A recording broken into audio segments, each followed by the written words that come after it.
Hello বন্ধুরা, আমি শাকবর নীল। এখন আমি করবো মধুমিতা পরিচালিত অভিষেক বচ্চন অভিনীত জি5 এ মুক্তি পাওয়া নতুন হিন্দি সিনেমা কালীধার লাপাতার রিভিউ। এই পার্টিকুলার সিনেমাটার ভালো দিক খারাপ দিক নিয়ে আলোচনা হবে আজকের এই ভিডিওতে। গল্প সম্পর্কে স্পয়লার না দিই, যদি আপনাদেরকে একদম সংক্ষেপে বলতে চাই, এখানে আমরা দেখতে পাচ্ছি অভিষেক বচ্চনের ক্যারেক্টারটার যারা ভাইয়েরা রয়েছে তারা অভিষেক বচ্চনের ক্যারেক্টারটাকে কুম্ভ মেলাতে ফেলে দিয়ে চলে যাচ্ছে, যাতে অভিষেক বচ্চনের ক্যারেক্টারটা সেখানে তাদেরকে খুঁজে না পায়, ও হারিয়ে যায়। ওর দায়িত্ব যাতে আর কি ভাইদেরকে না নিতে হয়, এবং ভাইরা ওকে দিয়ে আর কি জমি টমি লিখিয়ে নিচ্ছে। এবার অভিষেক বচ্চনের ক্যারেক্টারটা হারিয়ে যাওয়ার পরবর্তীতে ওর একটা বাচ্চা ছেলের সঙ্গে, যে আবার অনাথ, তার সঙ্গে একটা সম্পর্ক ধীরে ধীরে গড়ে উঠছে। একে অপরের সঙ্গে কোনো রকম রক্তের সম্পর্ক দুজনের না থাকলেও ওরা একে অপরের সবকিছু হয়ে উঠছে ক্রাইসিস সিচুয়েশনে। এবার এই সম্পর্কের গল্পটা যদি আপনারা দেখতে চান, ডেফিনেটলি এই ছবিটা আপনারা জি5 এ দেখে নিতে পারেন। কেডি নামের একটা ছবি রয়েছে, 2019 সালের তামিল ছবি, এই একই পরিচালকের বানানো, মধুমিতার বানানো। সেটারই কিন্তু অফিসিয়াল হিন্দি রিমেক হচ্ছে এই ছবিটা। এখন অরিজিনাল ছবিটা আমার দেখানি, আমি জাস্ট হিন্দি রিমেকটা দেখলাম। স্ট্যান্ড অ্যালোন আমি এই ছবিটাকে জাজ করব। দেখুন, সিতারে জমিন পারের ক্ষেত্রে আমি একটা কথা বলেছিলাম আমির খানের জন্য, সেই একই কথা প্রযোজ্য অভিষেক বচ্চনের ক্ষেত্রেও।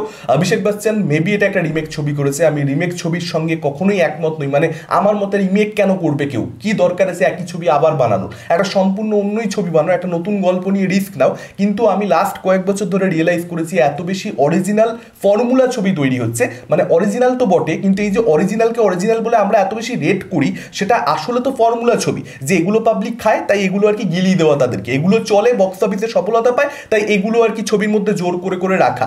ওরকম ছবির থেকে একটা ভালো ছবি যেটা বাইরে হয়েছে, এই ধরুন কেডি ছবিটা, এটা তো আমারই দেখানি, আমার বিশ্বাস ম্যাক্সিমাম দর্শকের দেখানি, খুব পপুলার কোনো ছবি নয়, তো সেটার রিমেক করে সেই সাবজেক্টটা হিন্দির অডিয়েন্সের মধ্যে অভিষেক বচ্চন পৌঁছে দেওয়ার কাজ করছে। বা সিতারে জমিন পার আমির খান ঠিক সেই একই কাজ ওই ছবিটার ক্ষেত্রে করছে, ক্যাম্পিয়নেজের ক্ষেত্রে। আচ্ছা, এবার যদি আমরা এই ছবিটাকে নিয়ে কথা বলি, দেখুন অভিষেক বচ্চন এই ছবিতে ত্রিমেন্দাস একটা পারফরমেন্স দিয়েছে।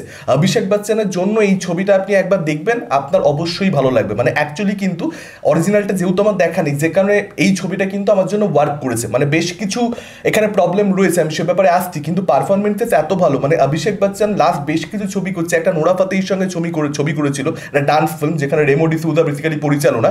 সেই ছবিটাও যদি আপনারা দেখেন, সেখানেও কিন্তু ওই বাচ্চা মেয়েটার সঙ্গে অভিষেক বচ্চনের যে দৃশ্যগুলো, সেটা কিন্তু খুব সুন্দরভাবে ওয়ার্ক করেছিল। এবং ওই একই জুটি আমরা লুডোতেও দেখতে পেয়েছিলাম, অনুরাগ বাসুর ছবি, সেই ছবিতেও কিন্তু অভিষেক ওই বাচ্চা মেয়েটার সঙ্গে প্রত্যেকে সেটার প্রশংসা করেছিল। সামহাউ বাচ্চাদের সঙ্গে অভিষেক বচ্চন অন স্ক্রিন দুর্দান্ত লাগে দেখতে। সেই সেম জিনিসটা কিন্তু এখানেও হয়েছে, খালি ওখানে ছিল বাচ্চা মেয়ে এবং অভিষেক বচ্চন, এখানে বাচ্চা ছেলে এবং অভিষেক বচ্চন। দুজনের কেমিস্ট্রি দুর্দান্ত ওয়ার্ক করেছে। দুজনের মধ্যে যে মোমেন্টগুলো রয়েছে, মানে সেটাই হচ্ছে ছবিটার মেজর চাঙ্ক, যে বাচ্চা ছেলেটা অরফ্যান এবং হোমলেস ম্যান, তাদের মধ্যে সম্পর্কটা, এই সম্পর্কটা যে আপ ডাউনগুলো, ভালো মোমেন্টগুলো কিংবা খারাপ মোমেন্টগুলো হোক, দুঃখের মোমেন্টগুলো, সেগুলো কিন্তু ফিল করা যায়। বা দুজনের মধ্যে একটা ঝগড়া হলে সেটা কিন্তু সেখানে ফিল করা যায় যে আচ্ছা, একজন মানুষ অপরজন মানুষের জন্য কি ফিল করছে এই পার্টিকুলার মোমেন্টে, ওই ইমোশনগুলো ধরতে পারা যায়। অ্যাকচুয়ালি ডিরেক্টর যেহেতু অরিজিনাল ছবিটাও বানিয়েছে এবং সেই যেহেতু রিমেক করছে, যে কারণে এই রিমেকটা ভালো হয়েছে। আপনারা বিভিন্ন ছবির এরকম এক্সাম্পল পেয়ে যাবেন, যেখানে অরিজিনাল ছবিটা, ধরুন জার্সি, নানির ছবিটা, একই ডিরেক্টর গৌতম তিন্নানুরি যেহেতু শাহিদের ছবিটাও বানাচ্ছে, যে কারণে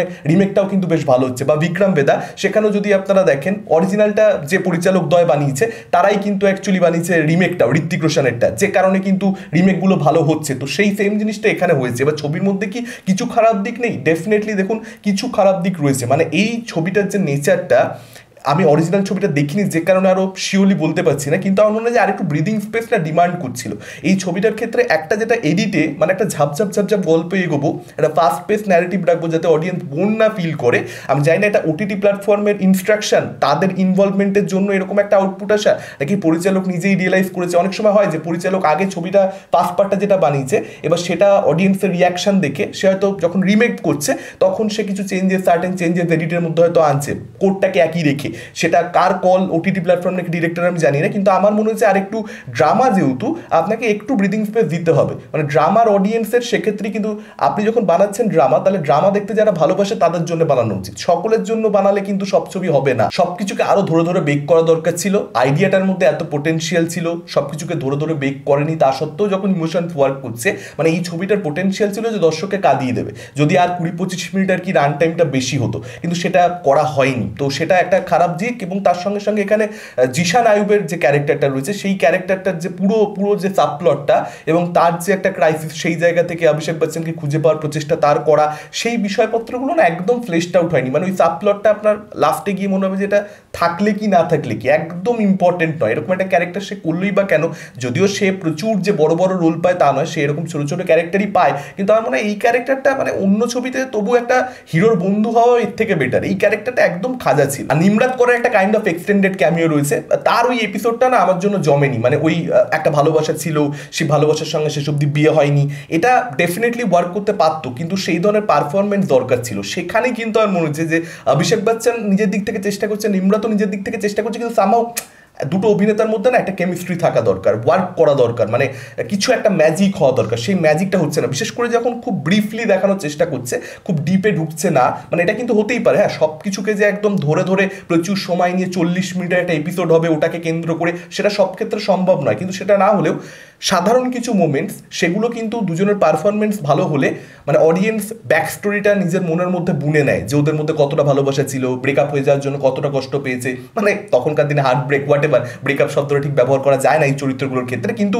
আমার মনে হয় যে পারফরমেন্স ভালো হওয়াটা একটু দরকার ছিল, সেটা হয়নি। এবং ব্যাক স্টোরিটাও খুব অদ্ভুতভাবে দেখিয়েছে আর কি, মানে সেটা একটু বাজে প্রেজেন্টেশনই আমার মনে হয়েছে, যে ওইটুকু ছোট ছোট কিছু দৃশ্য দেখালে আলাদা করে কি ইম্প্যাক্ট বেড়ে যাচ্ছে, বরং সেগুলো একটুখানি জিনিসটাকে আর কি অ্যামাচিওরিশ করে দিচ্ছে। মানে ওটা আমার ভালো লাগেনি সত্যি বলতে। এই এপিসোডটা একটু অন্যরকমভাবে পরিচালক ডিল করতে পারতো। বাকি ছবিটা যে স্ট্যান্ডার্ডের, সেখানে এই এপিসোডটা একদম বেকার। তো ওভারঅলে আমি বলবো যে হ্যাঁ, এই ছবিটা একটা ভালো ছবি হয়েছে, তবে পোটেনশিয়াল এর ছিল এমন যে আপনাকে কাঁদিয়ে দেবে, সেই জায়গায় কিন্তু ছবিটা পৌঁছাতে পারেনি। ডেফিনেটলি আপনি ইমোশনাল ফিল করবেন, যারা ড্রামা দেখতে ভালোবাসে তাদের ভালো লাগবে। তো একবার দেখতে পারেন। এই ভিডিওটা ভালো লাগলে লাইক করতে পারেন, শেয়ার করতে পারেন। আমাদের চ্যানেল নতুন হলে চ্যানেলটাকে অবশ্যই সাবস্ক্রাইব করতে পারেন। আজকের মতন টাটা, চোখ রাখুন পরবর্তী ভিডিওতে।